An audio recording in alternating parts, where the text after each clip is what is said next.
Welcome back to the reading of Reclaim Yourself with me, Jessica Nuñez-LaMarre. The three-step rediscovery process for boundaries. Guilt and disappointment walk hand in hand with boundaries. When we are little, all we want is to be loved, feel worthy of love, feel seen and heard, and feel as though we belong. We will go to extremes to receive it. We come into this world with only love. It is all we have to give. And when we give it, and it's not enough, we learn that our love isn't enough, that we are not enough. We will do whatever we can to feel loved, even if it is at the expense of what we want and who we are. We learn this young. Of course, at this point in our lives, we have given of ourselves for so long that the beliefs of not enoughness are unconscious. Now we just play out the unconscious aspect, doing all day for everyone else. This has followed us throughout our lives, and day in and day out, we do things for everyone else at the expense of our happiness and our well-being. We break our boundaries day in and day out, not even knowing that boundaries are an option or what our boundaries are.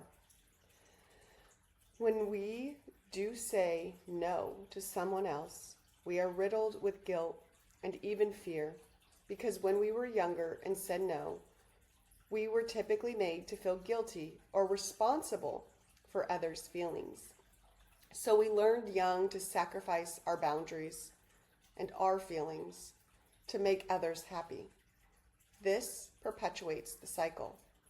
We feel guilty or bad, and then we punish ourselves, possibly even going back on our no or feeling bad while we are doing the thing, then lather on the negative self-talk. How could I do that? I'm so selfish. It won't take that long. To keep the peace, keep things running smoothly, and avoid conflict, we live our lives giving and doing for everyone else, all the while feeling guilty, despondent, resistant, and resentful.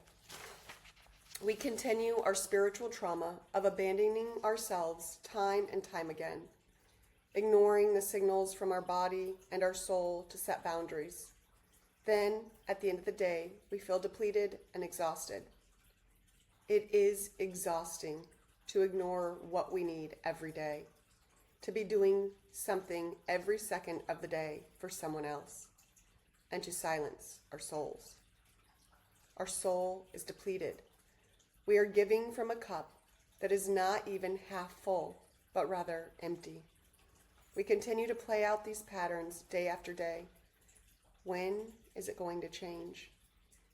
It will change when we decide we are important enough to heal, when we realize we are worthy of healing the old cycles, keeping us from believing we are worthy and deserving of boundaries. Creating boundaries can be difficult. Parts of us learn that boundaries are unsafe. If we have boundaries, others may not love us. If we don't give all of ourselves, they may not take care of us or meet our needs, even in unhealthy ways.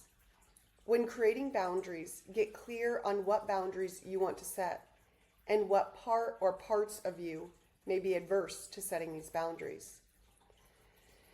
Here's the three-step rediscovery process to help with boundaries.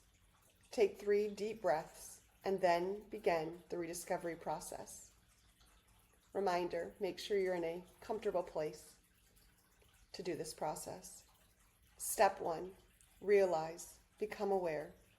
Start to notice where in your life you are impacted by having or not having boundaries.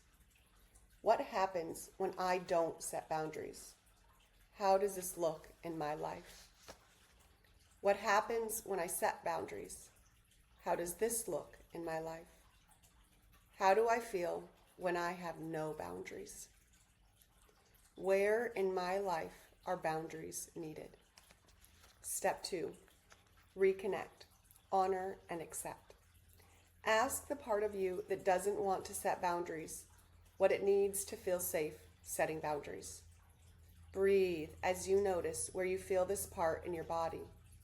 Gently place your hand there as you connect with this part. Get curious and compassionate about this part who may be scared or doesn't want to set boundaries. What is she scared may happen if you set boundaries? What can help her feel safe setting boundaries? What does she need you to know? What does she need? Maybe she needs to know she will still be loved even if she doesn't do what others want her to do. Love and accept her just as she is. Step 3. Release, listen to what you need, forgive, and bring in unconditional love. Commit to giving the part of you who may be scared to set boundaries what she needs. She may be giving away so much in hopes she will be receiving something. What does she want or need to receive? Is there anyone who needs to be forgiven? Anyone who may have made her feel bad for setting boundaries? You can always use the Louise Hayes phrase from her book, You Can Heal Your Life. The person I need to forgive is, and I need to forgive them for. After the forgiveness practice, ask her what boundaries she is willing to set. Then allow her to do something she wants to do, instead of spending all her time concerned about what will happen if she sets boundaries. Close by giving thanks to her and yourself. Remember, yourself, with a capital S, is the only one who can give the parts of you what they need. Listen to yourself and trust yourself. Ensure you feel comfortable and safe and do what you say you are going to do for you. Keep the commitment to yourself and the parts of you that need these boundaries. And remember, and that's the end of this part, remember that boundaries are a process and that there are people in our lives that don't want us to have them because that means that they have to take responsibility for theirs. You've got this.